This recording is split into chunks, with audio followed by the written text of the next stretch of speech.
Logan Carter pulled the brim of his worn-out baseball hat lower and adjusted the cheap fake glasses that concealed the eyes once accustomed to the glare of multi-million-dollar boardrooms. Beneath the humble disguise, no one would recognize him as the CEO of Southern Bites, a legendary fried chicken empire with over 200 locations across 12 U.S. states. But today, he wasn't here as a corporate executive. Today, he was just another customer, about to do something he hadn't done in years: eat at one of his own restaurants, incognito. The trip to Atlanta was supposed to be a simple real estate strategy meeting, but the moment his plane landed, Logan escaped from his team of aides and drivers. No warning, no entourage.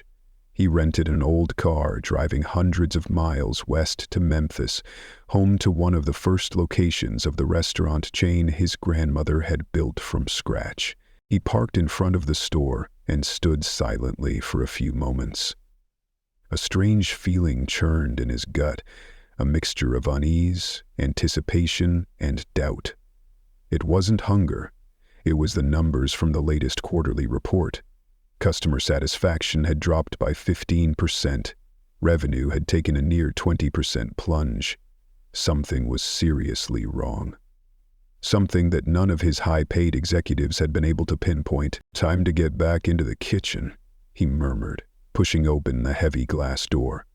The familiar aroma of deep-fried Southern chicken washed over him like a tidal wave of nostalgia, pulling him back to his childhood in Mississippi, back to the tiny kitchen where his grandmother, with her calloused hands and unbreakable spirit, perfected her legendary fried chicken recipe using 11 secret herbs and spices. 5 people in the world knew the complete recipe. He was one of them. "Welcome to Southern Bites," a bright, youthful voice greeted, snapping him back to the present. A cheerful server with a name tag that read Mia smiled warmly. "Just one today?" "Yes, ma'am," Logan replied, deliberately adding a soft Southern drawl to mask the sharper corporate tone he'd spent years cultivating. "Been driving all day to try what folks say is the best chicken in Tennessee?" Mia led him to a corner booth with a full view of the dining area. The restaurant looked clean enough, but Logan's trained eye, sharpened by thousands of quality inspections, spotted issues immediately. A cracked ceiling tile, a flickering light in the corner, menus with frayed edges. These weren't just minor oversights. The place felt like it was coasting on reputation rather than earning it, day by day, as his grandmother always insisted. Mia returned with a glass of sweet tea. "I'll have the 3-piece chicken combo, mashed potatoes, coleslaw, and a butter biscuit," Logan said politely. She nodded and walked away as he began observing the restaurant more closely. Only 3 people staffed the kitchen. Far too few for a location of this size. The dining room was sparse, even during what should have been peak dinner hours. But what struck Logan the hardest were the expressions of the customers. No delight, no contented sighs of satisfaction. Just blank faces and rushed bites. The soul had gone missing. His food arrived nearly 20 minutes later, 5 minutes slower than the company's service standard. Mia smiled as she set the plate down. "Enjoy, sir." Logan didn't dig in right away. He stared at the plate like an artist evaluating a forgery. The chicken looked right, crispy golden crust, flaky and even, but it wasn't the appearance that mattered. The moment he took a bite, the illusion shattered. The crunch was there, the meat was juicy, but the taste, it was off. Barely, subtly, but unmistakably. Not something a regular customer would notice, but Logan had grown up with this flavor. He knew it like he knew his own heartbeat. A key ingredient was missing. This wasn't an accident. This was a calculated replacement. Someone had altered the sacred family recipe. He forced the bite down, though it felt like swallowing a lump of betrayal. It was impossible. The full recipe was stored on a highly encrypted, isolated server, accessible only to Logan, the executive chef, and 3 other top-level executives. All franchise locations received pre-mixed spice packets, never the full formula. And yet the chicken before him had clearly been tampered with. Before he could process the implications, a hurried whisper from the staff area caught his attention. He recognized the voice. It was Mia's. "I'm telling you, Ethan, we've got to keep it down. If anyone finds out, we're screwed." "Relax," Ethan replied smugly. "No one suspects a thing. The recipe's already gone. Our bank accounts are $20,000 0 cents heavier." "Who's gonna find out?" Logan froze, fork suspended in midair. He set it down slowly, pretending to scroll through his phone while straining to hear more. "Crispy King's already rolling it out," Ethan continued, practically glowing with pride. "I tried it yesterday. Gotta admit, they did a good job. Tweaked it just enough to avoid a lawsuit. Nobody'll notice." "What about the customers here?" Mia asked nervously. "These people couldn't tell gourmet from gas station chicken," Ethan snorted. "As long as food costs stay low, management couldn't care less." Logan clenched his napkin until his knuckles went white. His grandmother's legacy, the very soul of Southern Bites, had been stolen and sold to their biggest competitor. And these two were bragging about it, just steps away from him. "How'd you even get the recipe?" Mia asked. "I thought it was locked down tighter than Fort Knox." "I've got a buddy at corporate," Ethan replied smugly. "Big spender, deep in debt. Turns out everyone's got a price." Logan's heart pounded in his chest. This betrayal wasn't just from low-level staff. It went deeper, right to the core. Someone in corporate, someone he trusted, had sold them out. He calmly placed his napkin on the table and signaled for the check. He couldn't act now, not without more information. He needed to know how deep this rot went. Before leaving, he left a generous tip to avoid suspicion. Then he lingered at the booth, finishing his tea. Ethan and Mia moved to a quieter corner, whispering again. Logan casually moved to the booth behind them, back turned, and activated his phone's voice recorder. "I still can't believe we pulled it off," Mia said. "When Ryan brought it up, I thought he was nuts," she added. Logan's stomach turned. Ryan. Store manager. Another name to add to the list. "Ryan's always got a scam," Ethan said. "But without Jacob, it never would have worked." Logan nearly dropped his phone. Jacob Reynolds, Chief Operating Officer. His right-hand man for 8 years. The man he'd brought into his home on holidays. The godfather of his firstborn. "How did Jacob even get access?" Mia whispered. "I heard the full recipe is only accessible to a handful of top executives." Ethan replied. "Jacob's been around since day one. Getting access was easy." Mia's voice dropped to a whisper. "But why would Jacob take that kind of risk? He already makes millions." Ethan scoffed dismissively. "Gambling debts.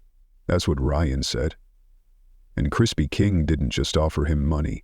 They promised him a seat on their board after he leaves Southern Bites." Logan clenched his jaw, fury rising like a tide inside him. This wasn't just betrayal. It was a knife to the back, delivered by those he once called family. Jacob, the man who had stood beside Logan when his daughter was born, who had toasted with him in his living room on Christmas Eve with that look of brotherhood in his eyes, had been quietly stabbing him in the back all this time. The pain wasn't just professional, it was personal, a cut to the core of trust and human decency. "So that's it?" Mia asked, worry creeping into her voice. "The money's been transferred, the recipe's in Crispy King's hands, that's the end of it?" "Not even close," Ethan replied, voice dark and conspiratorial. "That was just phase 1. Ryan says phase 2 is where the real damage starts. Jacob's already passed along the entire expansion strategy. Target properties, supply chain contracts, everything." "Oh my God," Mia gasped, her face going pale.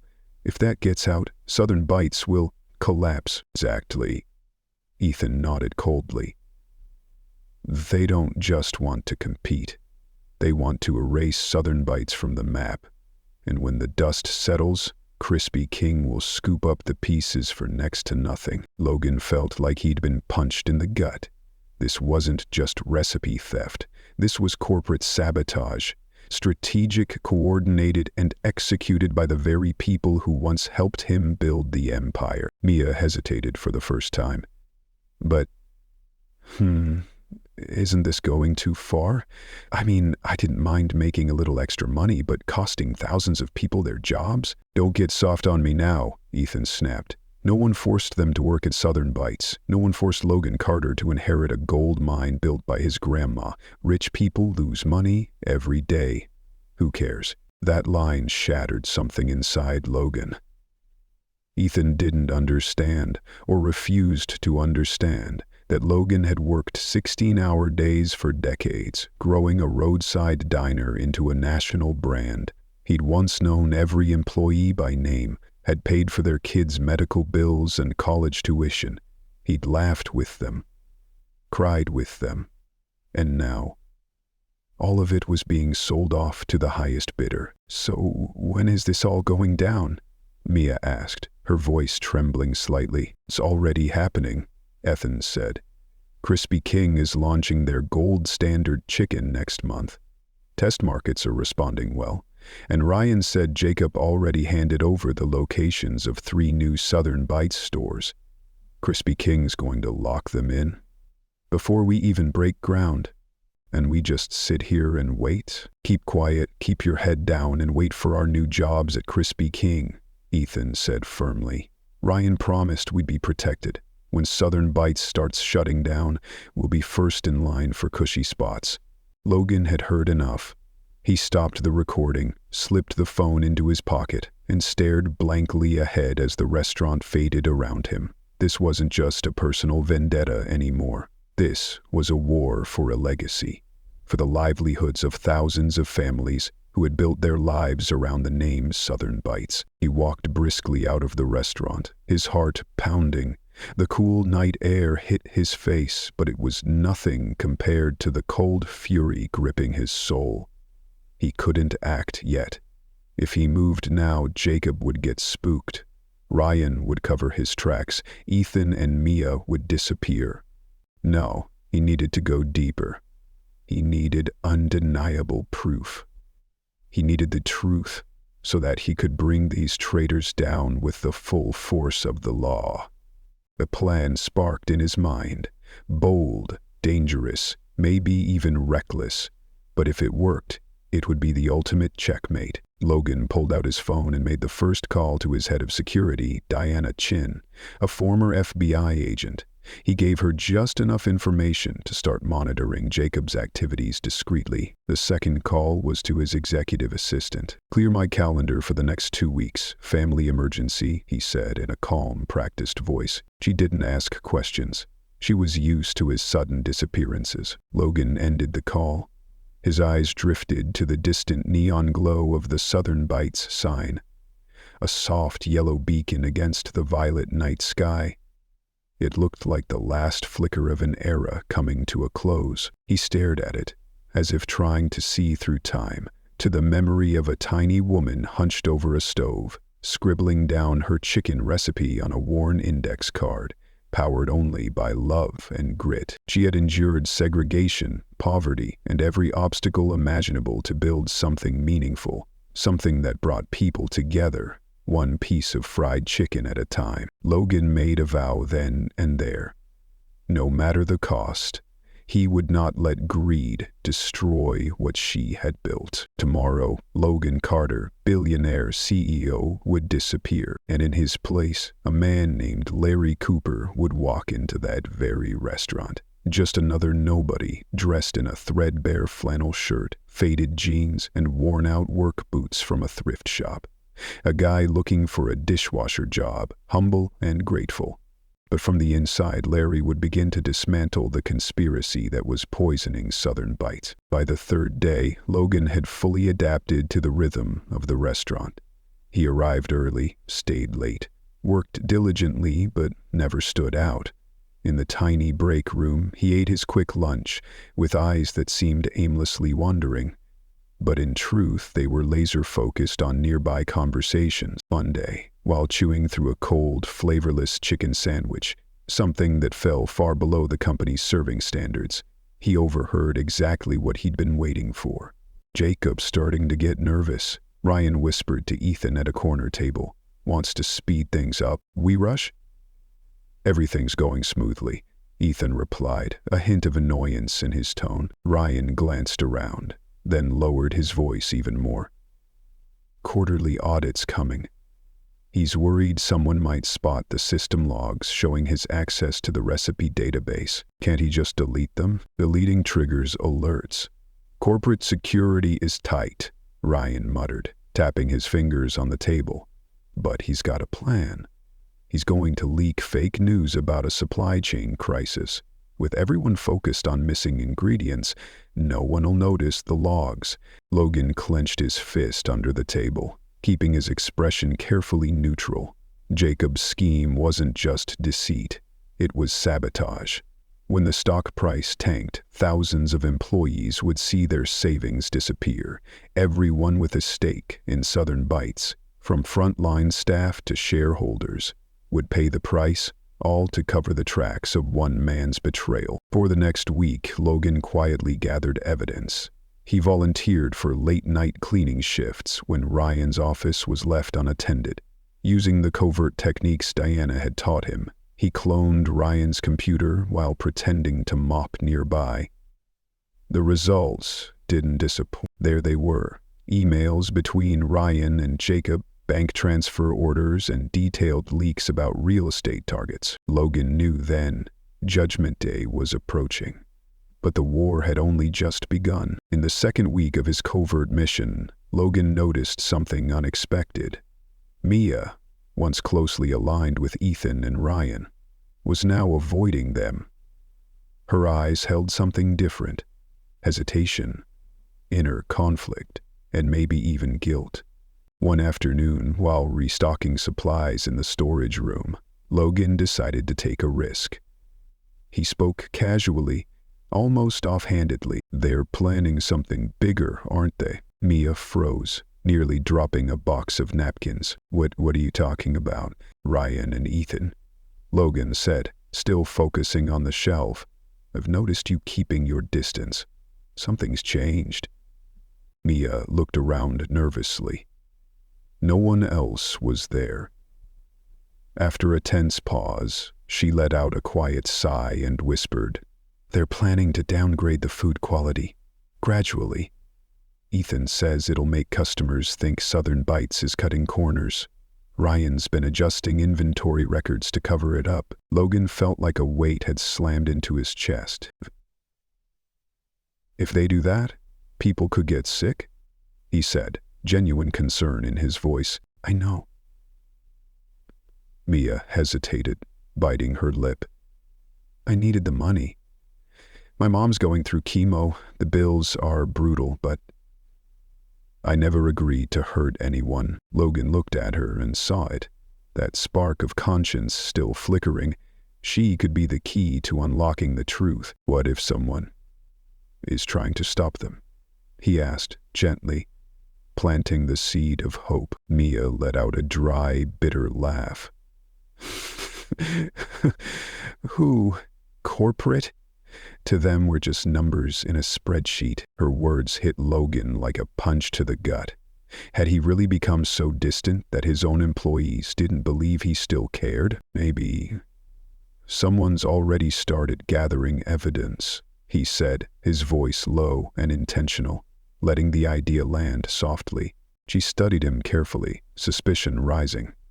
"Who are you, really, Larry?" Before Logan could respond, the storage room door creaked open. Ryan stepped in, eyes sharp as razors as he scanned the scene.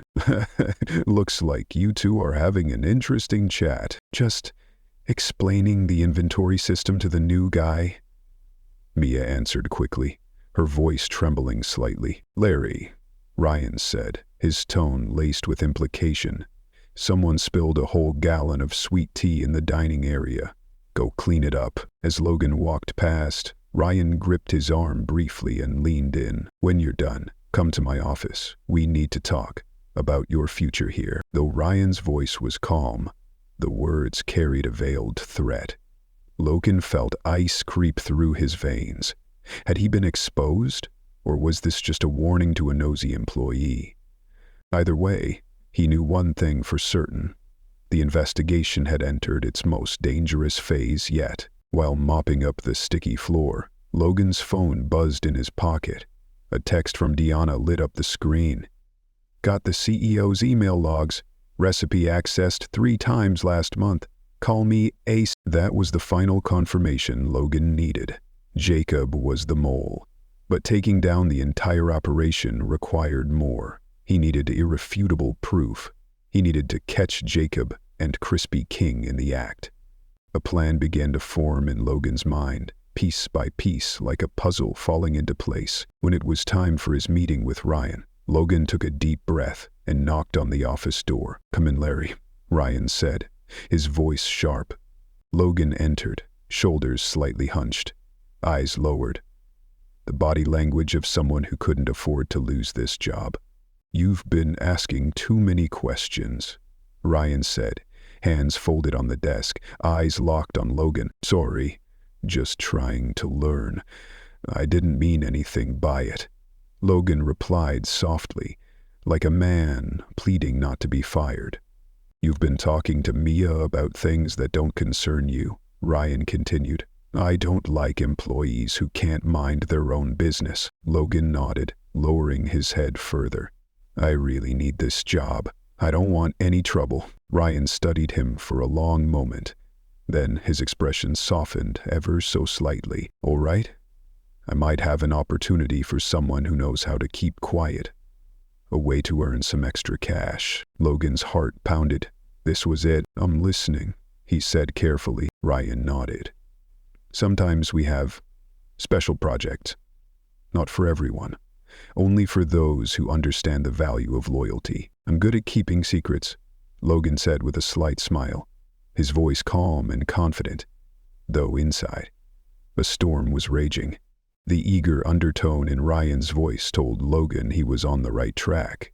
Ryan hadn't fired him, which meant his cover was still intact. More importantly, Ryan was beginning to consider bringing Larry into the inner circle, the core of the conspiracy.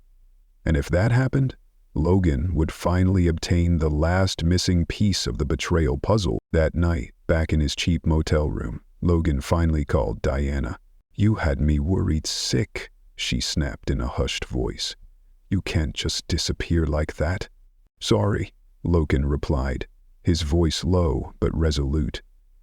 "I had to handle this on my own." "So, what have you found?" "Jacob accessed the recipe 3 times this month. He tried deleting the logs, but the backup system recorded everything," Logan said.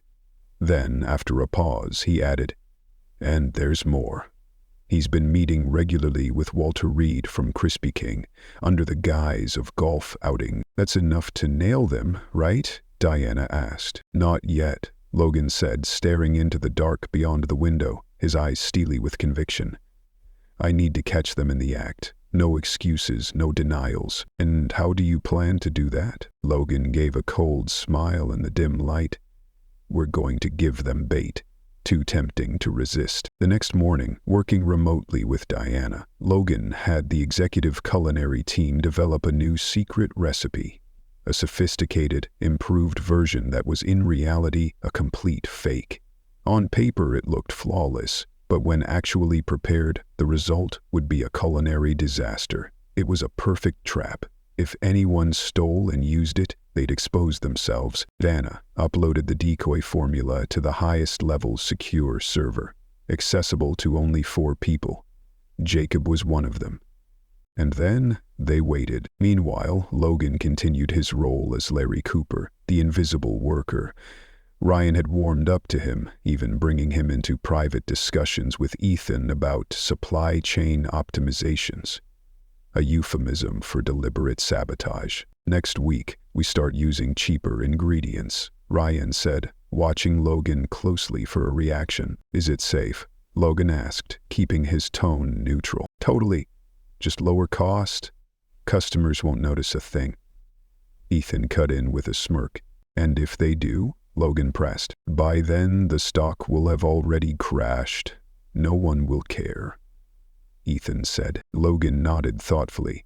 Smart move. Ryan looked pleased. Maybe you'd be a good fit for a more lucrative role. 11 months would later cost them personal lives. Opportunities always welcome, Logan replied. What Ryan didn't know was that every word of their conversation was being recorded.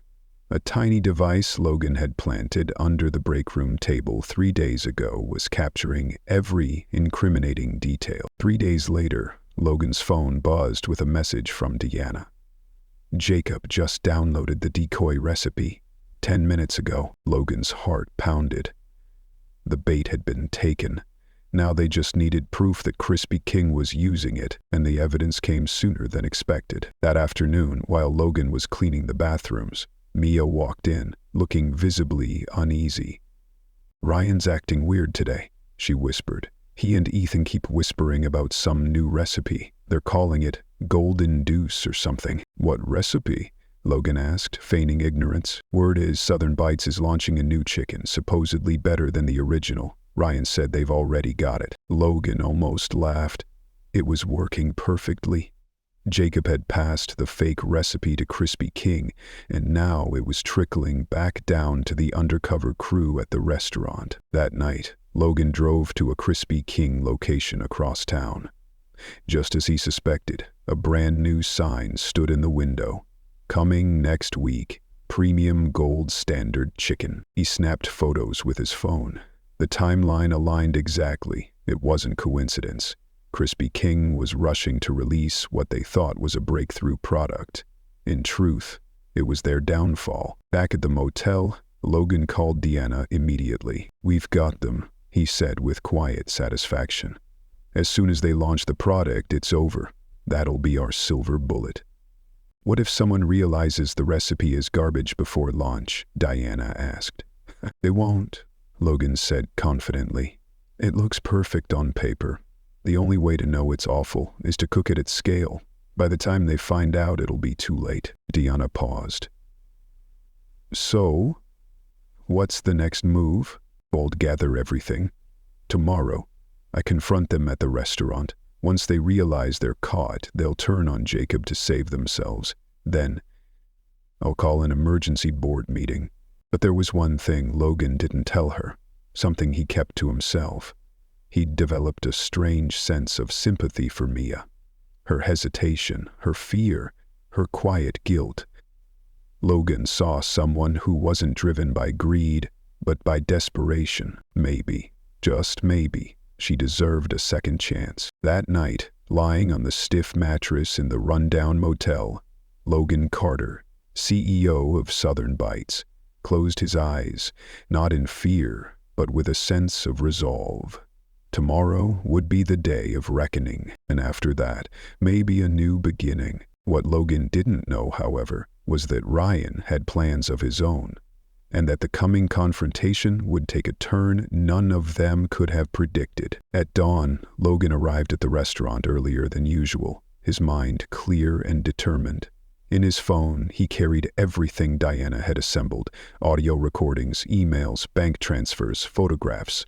Everything he needed to bring the conspiracy crashing down. But the moment Logan pushed through the back door, something strange caught his eye. The kitchen was already buzzing with unusual urgency. At the center of it all stood Ryan, barking out sharp, direct orders, completely unlike his usual demeanor. "Corporate's sending a surprise inspector today," Ryan announced loudly. "Everything has to be perfect." Logan froze. This wasn't part of the plan. Southern Bites never conducted surprise inspections, unless Buzz. His phone vibrated. A message from Diana. "Jacob knows. He's on his way. Get out now." But it was already too late. The back door swung open, and in walked Jacob Reynolds, his perfectly tailored suit looking out of place amid the flurry of kitchen activity. Just behind him was Walter Reed, CEO of Crispy King. Logan immediately turned away, avoiding their gaze. He knew his disguise wouldn't hold if Jacob got a good look at him. There was no time to run. He had to pivot. Fast. Both CEOs are here. Call security. I'm confronting them now. He texted Diana. Too dangerous. Wait for backup, she replied instantly, but Logan didn't wait. He pulled off the hairnet, tousled his dyed hair to reveal hints of his true self, then stepped out of the staff room. At that exact moment, Jacob, Walter, and Ryan walked down the hall. Hello, Jacob, Logan said, his real voice ringing out for the first time in weeks. Low, steady, unmistakable. Surprised to see you here, with our biggest competitor. Jacob's face turned pale. Ryan stepped back, confused. Walter, however, recovered quickly, replacing his shock with icy calculation. Logan, what are you doing here? Jacob stammered. In my own restaurant? I think I should be the one asking that. Logan replied, stepping forward. Why is the COO of Southern Bites holding private meetings with the CEO of Crispy King? And why are you stealing my grandmother's recipe? The entire kitchen went silent. Employees stopped in their tracks, all eyes on Logan. Mia stood nearby, confusion and, oddly, relief flickering across her face. Walter stepped forward, trying to appear calm. Let's not jump to conclusions. I'm sure this is a misunderstanding. Let's talk it out. There's no misunderstanding. Logan cut in, his gaze never leaving them. I have audio of Ryan and Ethan discussing how you paid them to steal our recipe. I have proof Jacob accessed our internal servers, and I have photos of Crispy King preparing to launch a product made from that stolen formula. Jacob growled. You were supposed to be in Atlanta, and you were supposed to be loyal, Logan replied coldly. I trusted you. No one spoke. The tension in the room was thick enough to cut with a knife. Ryan spoke up first, trying to shift blame. He was all Jacob's idea. He told us we'd be rich. I didn't have a choice. You lying coward, Jacob hissed. You were the one who contacted Crispy King. Enough, Logan said firmly, raising a hand. You're both fired, effective immediately. Jacob, the board will receive my recommendation for your termination today. And Mr. Reed, I hope your legal team is prepared, because this lawsuit will be one for the books. Walter stiffened.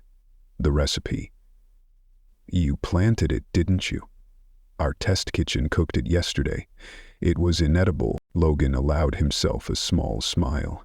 You should have stuck to your own recipes, Walter. Just then the front doors flew open. Diana entered with 2 police officers and Southern Bites head of legal. Perfect timing, Logan said, fully back in command. Diana didn't bat an eye at seeing her CO in a janitor's uniform. We've prepared everything you requested, she replied, calm and professional. The officers began reading Miranda rights. The legal team started serving lawsuits. Chaos erupted. Ryan tried to escape through the back exit but was stopped by kitchen staff.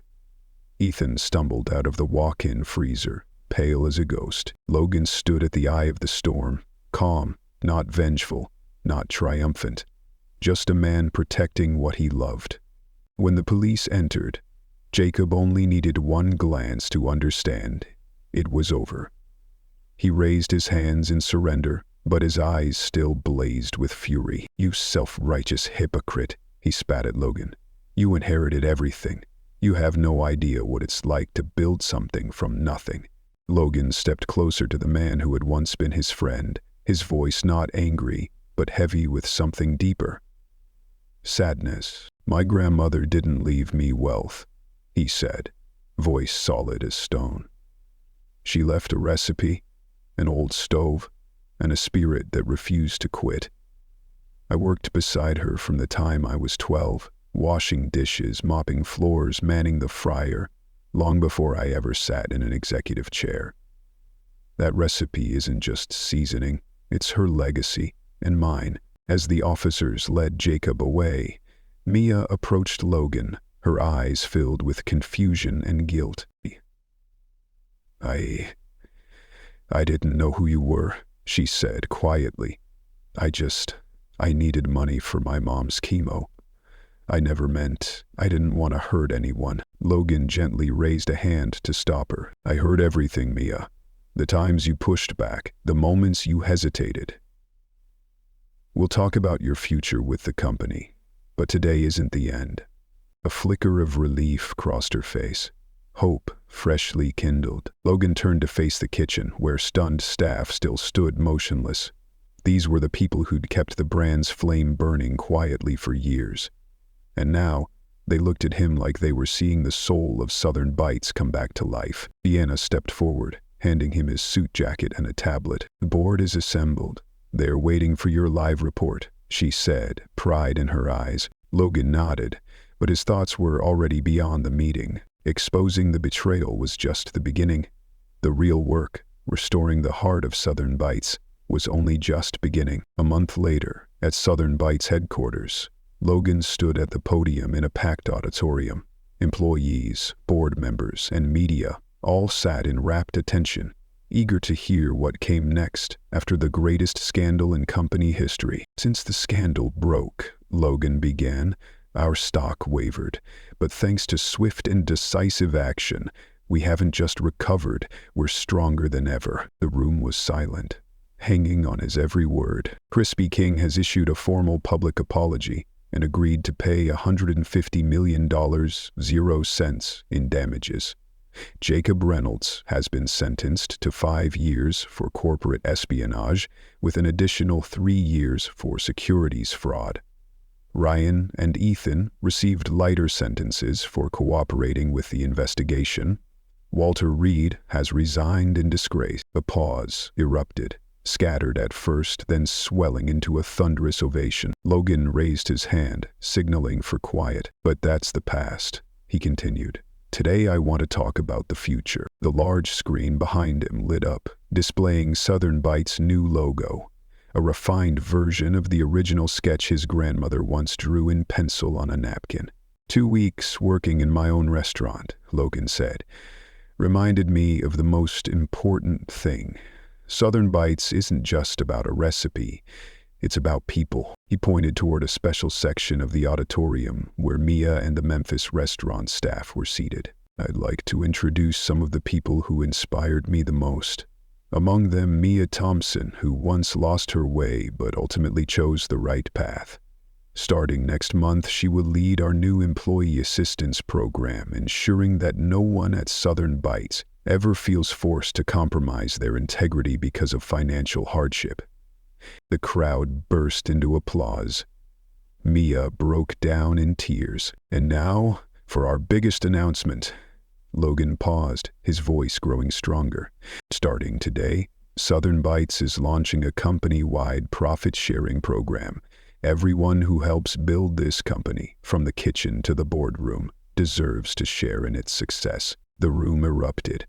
Some board members, previously skeptical of Logan's direction, stood and clapped along with the rest. Logan stepped away from the podium and approached a small table draped in white linen. What sets Southern Bites apart isn't just the recipe, it's the soul behind it. He pulled the cloth away to reveal a steaming plate of golden brown fried chicken. Ladies and gentlemen, this is our newest dish, Grandma Carter's Legacy Chicken. He shared the story of how he and the executive chef worked to evolve the original recipe, preserving its spirit while adjusting the flavor to fit modern tastes without losing the tradition. In the coming weeks, our entire system will transition to this recipe. We haven't just survived the crisis, we're emerging reborn, stronger than ever. The entire auditorium rose to their feet, a standing ovation that echoed with pride. In the spotlight, Logan Carter stood, not just as a CEO, but as a guardian of a legacy. A man who once scrubbed dishes and mopped floors, now standing at the peak of trust and gratitude. And this, he knew, was not the end. It was the prologue to a brand new era. As the event concluded and applause still echoed in the background, Logan quietly slipped off stage and found a quiet corner backstage with Deanna. A deep sense of calm and closure settled over him. the weight of the past weeks finally lifting. "Security upgrades are complete," Diana reported confidently. "The new recipe is now stored in a decentralized system with military-grade encryption. No one, not even you, can access the full formula without simultaneous authorization from multiple senior leaders." Logan nodded, his gaze distant. "And the other initiative?" he asked. Diana nodded. "Ready to launch. From the Heart begins next month. Every quarter, the entire executive team, including you, will work 1 week at a random store. Real contact, real understanding." Logan smiled. It wasn't just an initiative, it was a return to the heartbeat of the brand his grandmother once built, with her own trembling hands and unwavering spirit. His phone buzzed, a message from his executive assistant. "Crispy King's settlement has been finalized. Their attorneys have agreed to the public terms." As he put the phone away, Logan spotted Mia in the crowd, animatedly chatting with several board members.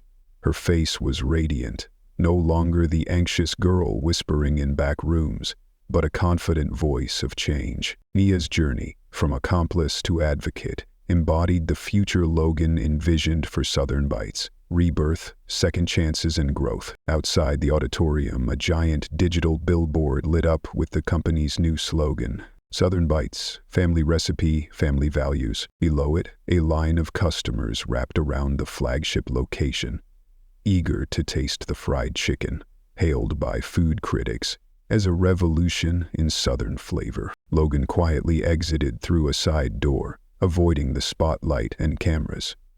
He walked a few blocks to a place that meant everything, the original restaurant, where his grandmother once stood behind the counter, greeting each customer with her warm, unwavering smile. That tiny building, now preserved as a company museum, felt more like a sacred shrine to him, the place where it all began. He stood before her portrait, her eyes still bright, her smile still gentle. "We've protected your legacy," Logan whispered, "and made it even better." As he turned to leave, his phone buzzed again, an alert from the financial system. "Southern Bites stock reaches all-time high." Logan smiled. The recipe had once been stolen, but in the journey to reclaim it, he found something far more valuable.